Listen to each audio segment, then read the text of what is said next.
I did not only serve them soup, I also served them like kind of a psychological intervention from time to time.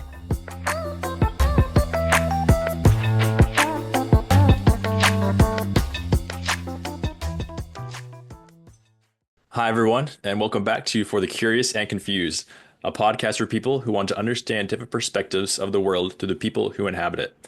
I'm your host, Dominic Taggart, and today I'm joined by Dani Gottschalk. Dani is an interior designer and the founder of Tinzeltown, a project development and interior design firm based in Camp Bays, South Africa. Dani is known for her bold, immersive interiors and her landmark project in Camp Bays, which recreates 1960s Palm Springs glamour with striking hues and retro Hollywood flair. With a unique background spanning marketing and psychology, her design spaces invite deep engagement and foster self-expression worldwide. I'm not very familiar with the ideas relating to interior design, so Dani, thank you for being here today to share your expertise. Yeah, great. I'm looking so forward to that interview. Indeed. So to start us off, could you give us first a 2-minute introduction into who Dani is and what motivates her? Exactly. That's always like a good question. We have like a German, like a poet, and he's like, he wrote a book saying like, who am I and if how many? So that's always like, okay, am I what I'm doing? So, I mean, I'm an interior designer, but I'm also a psychotherapist. I'm a bar owner. Overall, I would say I'm a free spirit. Also, that's kind of a little bit overused term, but I'm basically a free spirit in everything I'm doing. And I'm like a truth searcher. So I'm looking for true self-expression wherever, if I'm like decorating a bar, a home, if I'm writing an article, or if I'm talking to people trying to help them in their psychological, their soul journey. I just try to seek truth and, find the real authentic self-expression. That's very important nowadays. I feel like there's a lot of conforming to some standards or another. So I really resonate with that. So if you were to divide your life into different chapters, what are some of the most important ones that we should know about in order to understand you better? Well, I mean, of course, there's like childhood, which I do not have a lot of memory of. And I guess like childhood ended with 8 or 9, when my mom introduced me to basically everything a child should never hear about their parents' life. So like intimate details and whatsoever. And I think that was a start of like problems I had, like psychologically, and like growing up and being, I will not say confused, but it just like changed everything. You get into puberty, you have too much information about your parents. Your mom is always like downloading her problems onto you. You become the caregiver, you being parentified, you becoming your mom's mother and all of that. So that led to like, okay, I'm not really happy. I must do something against it. I would say all that time till when I started receiving psychotherapy was 25, and then becoming a psychotherapist myself 10 years later. That can be divided in like the 10 years between 25 and 35 as finding myself, going all ways psychotherapy has to offer, like trying to do as much as I can, getting all the help that I can, getting supportive of on all levels, like spiritual, psychological, like everything that was out there. And in the meantime of all that process, opening my first restaurant, 3 years later, opening my first bar. And then when I saw the process of becoming myself is final, becoming a psychotherapist as well with 37 or something. But it's still going on. I'm still going to therapy and I'm still giving therapy. So it's an ongoing process. So you start the journey with thinking, oh, hopefully that's soon over, but then it becomes your thing and your mission and your life, and actually quite normal, because you keep on brushing your teeth every morning until you fall into the grave, and you should just like take care of your soul also every day. So and then ever since that, I would say since 40, another process like started of like buying houses and redecorating them, like re-renovating them and selling them, and now finally arriving in my dream destination in Cape Town, and buying and creating my masterpiece, which is called the Boho. And from here, it's basically, I still have my bar and everything, and I'm also still being a psychotherapist, but I would consider I'm now like an interior designer full time. That's quite a journey. Wow. The for the period you mentioned from about 25 to 35 when you had started doing psychotherapy, what kind of experiences or things were you doing in that 10-year period to, as you said, kind of discover yourself and um, tap into your form of self-expression? I basically did every kind of therapy out there. I started like very classically with speaking therapy for 30 hours, and then of course felt a little bit better, but not so much. And then I did like uh, in English. Also, I'm like a German native speaker, but I had a sense of that I'm not staying in Germany forever. So I did in English like a Jungian dream psychoanalysis for 7 full years. But in between, I did everything from Reiki to breathing techniques to all kind of even like I'm also talking to mediums. I believe basically in everything. I don't believe that everyone has the gift. There's a lot of like smooth talkers out there, but there are people with gifts. And I received many blessings, but the most powerful thing I found was family constellation, which really like basically changed my life in one day. Like 7 years of Freudian psychoanalysis, nothing compared to an afternoon family constellation, unbelievable. So I decided to become a family constellation therapist mainly. Because that's for me the most powerful thing for everyone. It has like also like something a spiritual element to it, but it's a real therapeutic setting. But it's very hard to explain, though. That's why very many people are like, oh no, I'm not understanding it. I'm not doing it. I'm not surrendering myself to it. But if you surrender yourself to it, you will be like just blown away. And that really, really, I must say, turned my life around. I did not only do it once, I did it 500 times because I was in active education in it. But it's not always mind blowing, but when it is, then it is. And I don't think any therapy can do for you what this can do for you. I've never heard of that before. Is it, you say family constellation or consultation? Yeah. Yeah, it's not super popular. It's in some regions more popular than other, but it's rather that people say I never heard of it.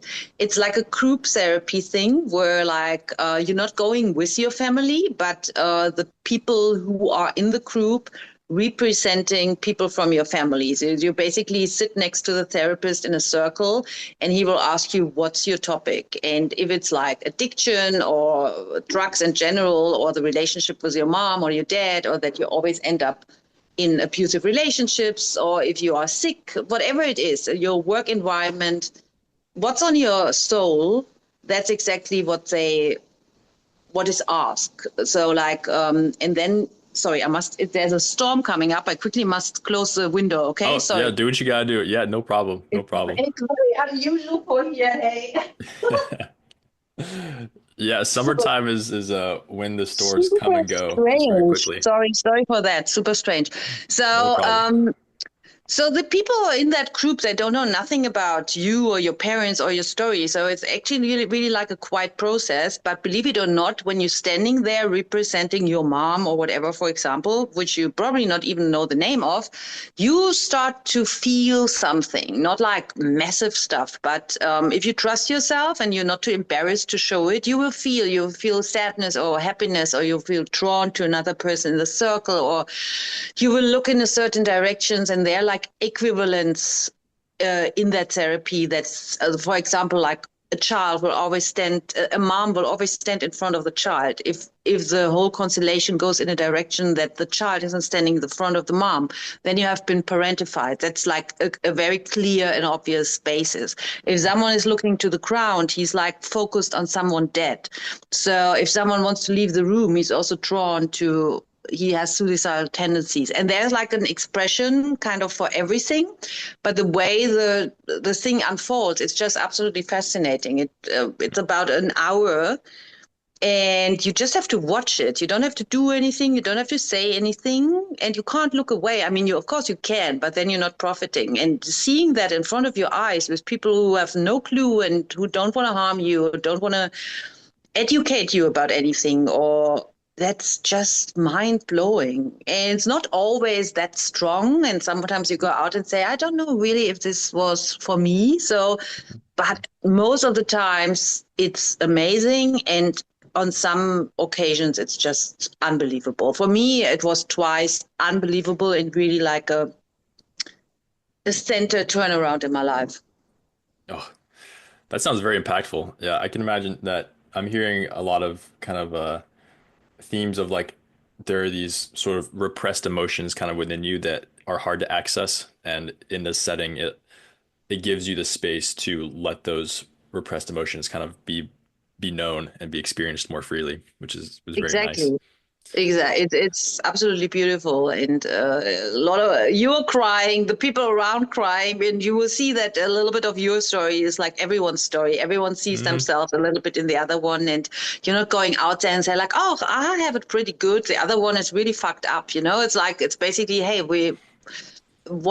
whatever we are suffering from, it's always the worst for us. We can't like focus on the poor children in Africa because we're not related to them. So our suffering is always the biggest one for us, even if it's compared to other sufferings, nothing. But for us, it will always be the worst, what we suffer from.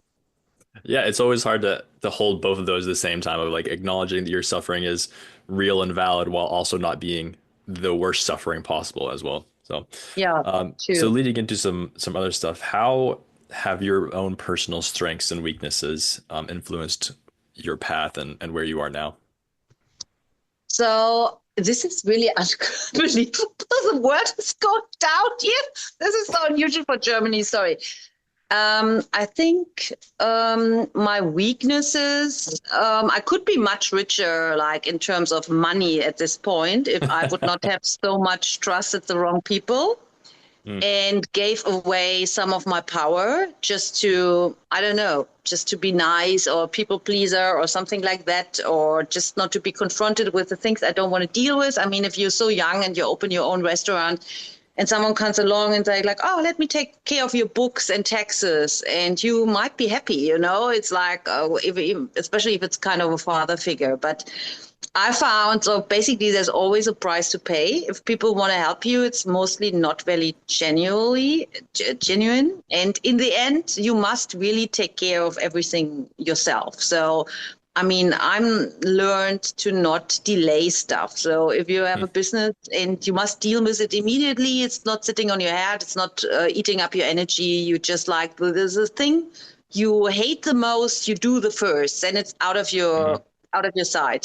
So, but I'm like a completely, so I'm very like focused and I'm very clear. I don't have like black spots in me that I can't access. So I think that's my mm. biggest strength, that whatever comes my way, I don't have to shy away because there's nothing in me which I'm afraid to face. And I think that opened me the most doors, that I saw I can't go there because that's one of my biggest fears. Beside me being very claustrophobic, which I do not have under control. Other than that, I will always say like, no, I'm not afraid to do that. I'm not afraid to fear that, to face that. I'm not afraid to hold the hand of a dying person, even if I don't know it. So I'm not afraid to look at the worst. I'm not afraid. So I can attend everything because I can see it. I'm not taking it personal. People always say like, oh my God, that must be so depressing, be a therapist and listen to all the sad stories of the people. I'm like, no, because it's not my story. And it's not that I'm cold, but I went through my own dark times and I know how to handle it. And I'm not taking on the other person's pain. I'm feeling for him, but I'm not like, it doesn't remind me of anything that's hidden in myself. So I think that you can only do when you have been there. Otherwise, you will never be able. I mean, people only meet you on the level that they met themselves. They will leave you and abandon you in your grief if they don't want to be reminded on what they hurting.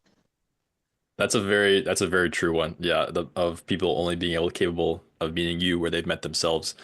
You mentioned the not being afraid part. Is that something that you've always kind of innately had, or have you had to practice that in order to get better, or somewhere in the middle?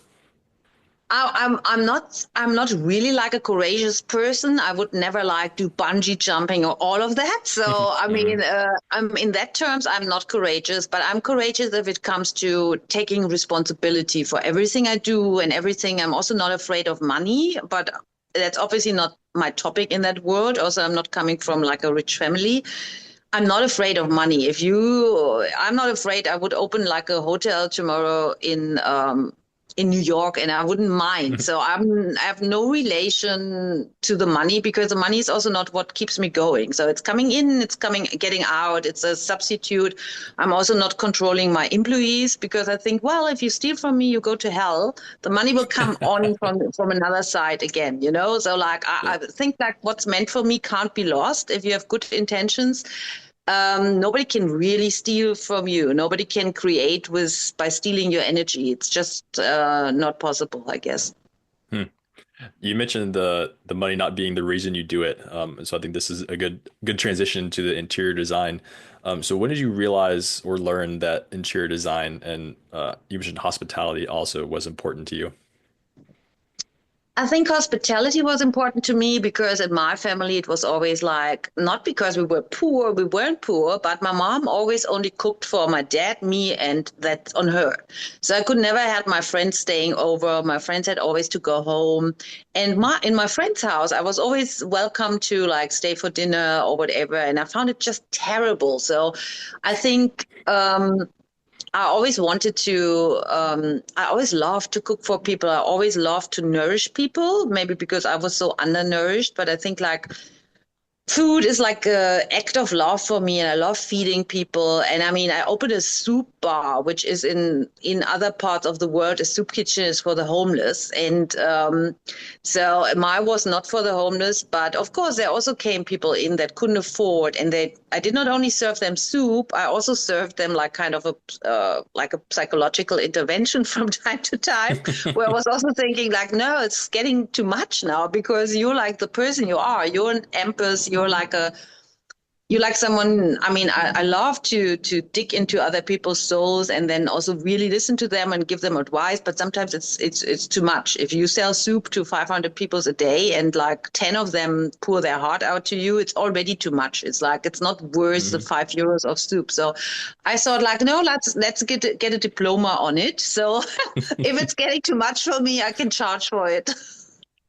Yeah, and interior design is like a step forward. So first it was a nurturing, and then it was like the creating was what it's there. It's basically like it's a reflection of the soul, the outside, and just like being able to create it in my own way. I mean, when you're depressed or whatever, or if you have psychological issues, you feel like you're like forced to live basically in your children's room where you grew up like emotionally and whatsoever. And if you see that you can create your whole life really yourself, you're grown up now, you don't have to stay in that apartment of your parents emotionally and internally and externally. So you can express yourself in a way that's much more you and that mirrors you much more. And I think that's a lot that like the mirroring isn't happening between the child and the parents. So like I love to create spaces that mirror me and I mirror it back to them.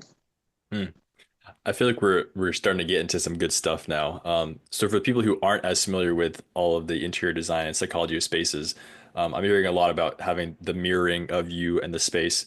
So what are some of the other important ideas that really give that substance, like the importance of mirroring your spaces and being able to resonate with what you see around you in the space you exist in? Yeah, I think it's self-empowering to create your space yourself. Of course, you can also give your power to an interior designer. Good for me. And some people probably really don't have it in them, or they have too much other stuff to do. But in general, I would say like it's lovely if people discover what they really want, what they really like. And of course, also an interior designer can be there to suggest to them. And then they're suddenly like, oh, I love that, but I could never do that. And sometimes really like this, you see like a hot dress on another woman and you think I could never wear it, but probably you could, you know? So sometimes it's really not you, but sometimes it's you, but you're not bold enough because you probably have learned from an early stage, or one have told you you don't have the best taste, or that looks terrible, or whatsoever.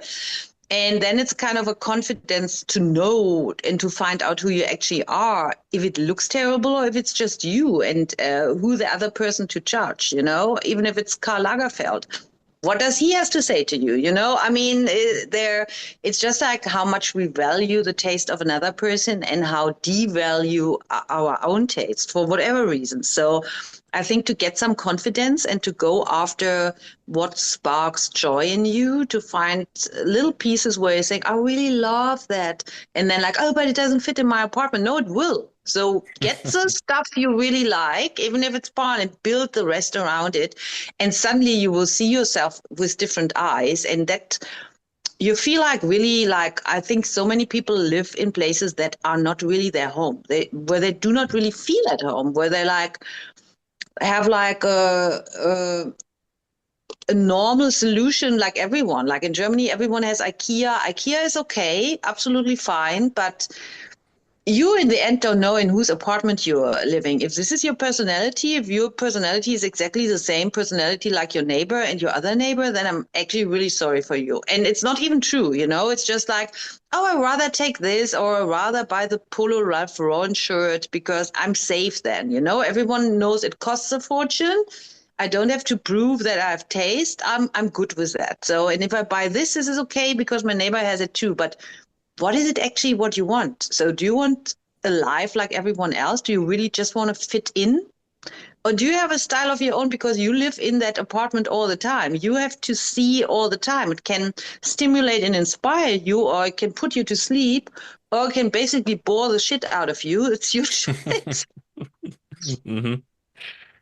So to play devil's advocate for 1 second here, what do you say to people who say that interior design is just for people who have a lot of money and a lot of time to really curate their space in the way they want, but it lacks value for an everyday person? What would you say to somebody who says that to you? I mean, I can understand that probably not everyone can afford it, but also, as I mentioned, I don't think it was on record already, but I mean, there will be people like me who do charity projects just to be able to put themselves out there and just like to create. But then also you don't have to you don't have to have a completely empty house and give it over to an interior designer and they do. I mean, of course, that's more for the rich people. But you can also say like, well, you do the living room, or you do parts of the living room, or I'm able to spend that amount of money and you give me some direction and the rest I do myself. I think value, it always has value because, I mean, not everyone, some people can't cook, some people can't really well decorate, some people, I mean, you get help in other areas of your life too, but imagining how much time you spend in your apartment or your house, you know, it's like people who don't want to invest in a mattress. Hey, you spent 33% of your life sleeping. Why would you sleep on a mattress that basically ruins your back, you know? I mean, it's just, you must just look what it means to you. And I think like some people can't tolerate clutter or maximalism. Some people can't tolerate minimalism, but there's something in between that I think your home should have some personality. I mean, otherwise you would think you have no personality and there is just no person out there with no personality. Hmm. So for somebody who, you mentioned IKEA earlier, somebody who has an apartment that's just full of IKEA stuff and is resonating with some of what you're saying, but doesn't really know how to start expressing their personality in their home, what sort of first advice would you give to start getting that self-expression into their home? Well, I think also these people will walk around or see some Instagram reels or anything where they say, oh, that's a crazy painting, or this vase is insane, or something. Just start to get something that really excites you and not always put behind it, but that's not for me, or I can't afford it. Or, I mean, something that's really like like when you were 14 and you were going out for your at the first disco or for your first date, or where you have that feeling of something is actually tingling in me. So when I see that, that somehow sparks joy in me. Just get this and then watch it and see what it is doing to you. And if you find another piece, buy this. And if this never happens to you, if you just like have no intimate relationship with furniture or vases or whatever, and it doesn't trigger any feelings for you, then you just whatever, live with your IKEA furniture, and I don't know. But I think for some people, they will have things. They will go window shopping. They will go through some newspapers or online magazines and see stuff that they adore. But they think that's so far away from what they have at home, they can't even get started. But I would say start with a lamp, start with a vase, start with anything. Start with anything you would say that doesn't fit into my apartment. That's perfect. I'm assuming you started doing this for yourself, when you started living by yourself. When you are finding those pieces, are you looking mainly in kind of like retail stores or thrift shops? Because I'm imagining some like more eccentric stuff being in like kind of secondhand stores and stuff like that. So what kind of stores are you getting a lot of your stuff from, or encouraging people to get their stuff from? I'm looking everywhere, and I'd say the experience in South Africa is very different from Germany, because there, for example, like Marketplace is a big thing in South Africa, and I get a lot of stuff Hmm. from Marketplace, which Hmm. is cheap, and which then I will like kind of like I will paint it, or I will spray it, or I will do something with it. That's my artwork. But then again, I get other stuff from more exclusive websites. I get a lot of Jonathan Adler stuff. I have some shops of some designers I really adore, and I get all of that stuff in, but not too much. And then also got like I even get stuff from Amazon. So, but you just have to have an eye for it. You can get stuff everywhere. I even try to pursue. I mean, I recently stayed in an Airbnb, and they had chairs that were rotting on the terrace, and I'm like, please sell it to me. Just sell it to me. You can't. I mean, doesn't mean anything. They don't mean anything to you. They mean the world to me. Will make them. They still haven't sold it to me, but I will keep on pursuing it. So I get also. I do not even know what the name is in English, but from time to time, if you have like furniture in Germany, at least you can call the dustbin collection, but they get the bigger stuff. So everyone is putting their stuff out, and if you walk there in an upper class neighborhood, you will find the most amazing stuff. So I get it from everywhere. I'm not shy of used stuff. I'm not very much in antiques. I think they hold some sad energy for me most of the time. I think they hold all the stories of whoever owned them.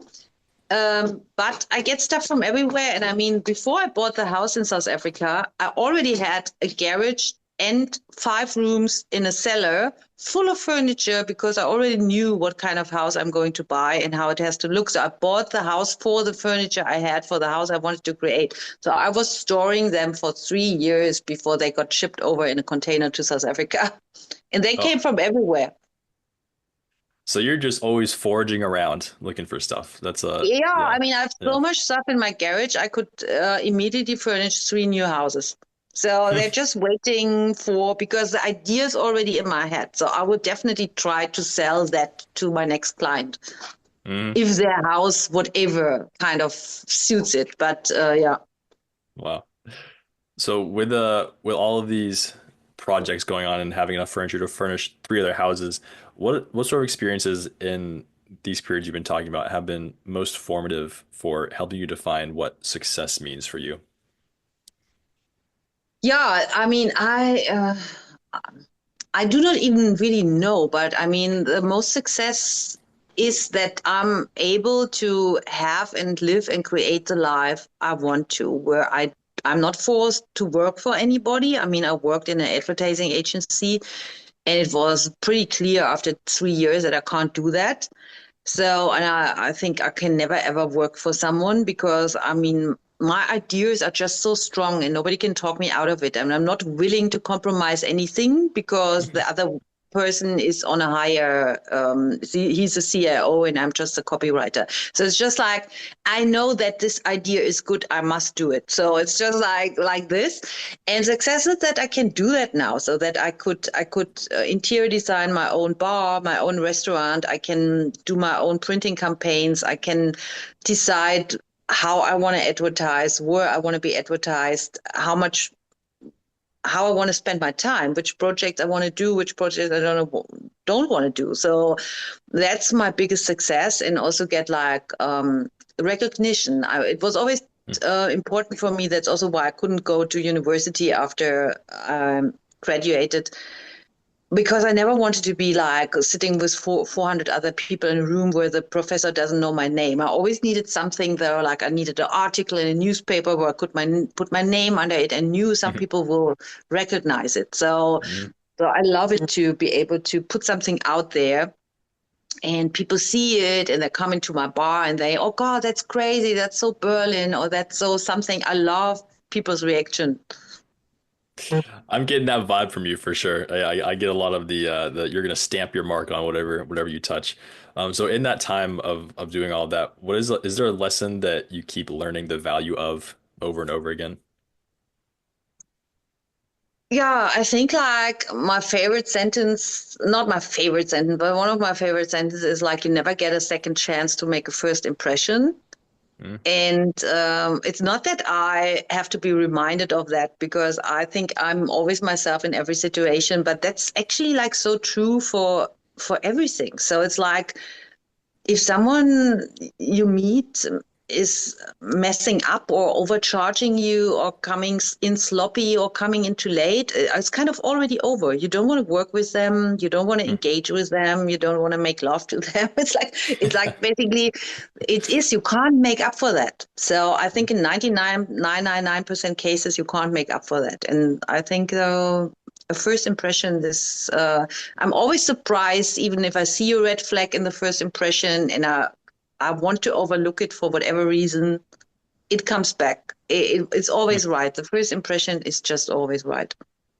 That's interesting. I feel like that's one that I've over the years have heard a lot of back and forth on, as if like if sometimes the first impression is, they had like a bad morning or something like that, and they end up being better down the line, yada yada. But I also see the value of what you're saying as well, and like having the trusting of your intuition on things as well. So I feel like that's one that's always up in the air a bit. But so you're in the camp of those always are telling you the truth.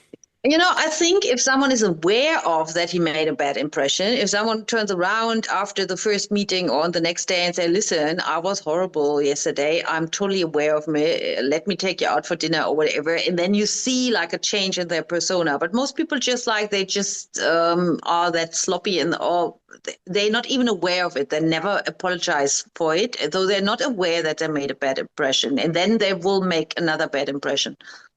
That's a great caveat. Yeah, I feel like there are plenty of people who are just totally unaware that even happened. So yeah. Yeah, exactly. So no, that's me. Take it or leave it. Yeah, I leave it. Thank you. Oh, I love it. So I'm guessing you have a lot of these types of things, but what is something that feels like magic for you, either in your life or in your ventures of designing, or anything that stands out for you? In terms of designing, it's just like how much like something ugly and old can be turned around. It's just like, the house that I bought in Camps Bay, that's the best example for it. So the people, they built it in the 60s, they lived there, lovely family, but they never did anything to it. So the father's in a retirement home meanwhile, and the son lived there with his wife and his son. And they obviously, you get blind to it if this is your home where you grew up in, So, and I saw it, and it was really like from the pictures from the real estate agent, or the first 8 pictures I saw, I'm like, no fucking way. So it's just like, it's like a toilet. Yeah. So, but then I saw one picture and my mind started to spin. And it was really interesting that I have like I do not even know how to call it. I have like a photographic memory in terms of foreseeing stuff. So I don't need a computer program. I can absolutely take a snapshot and see how this will look in the end. So, and it definitely looks, and everyone who was participating in the renovation of that house, they were not sure what they were doing. They were like, okay, what that crazy lady wants us to do here.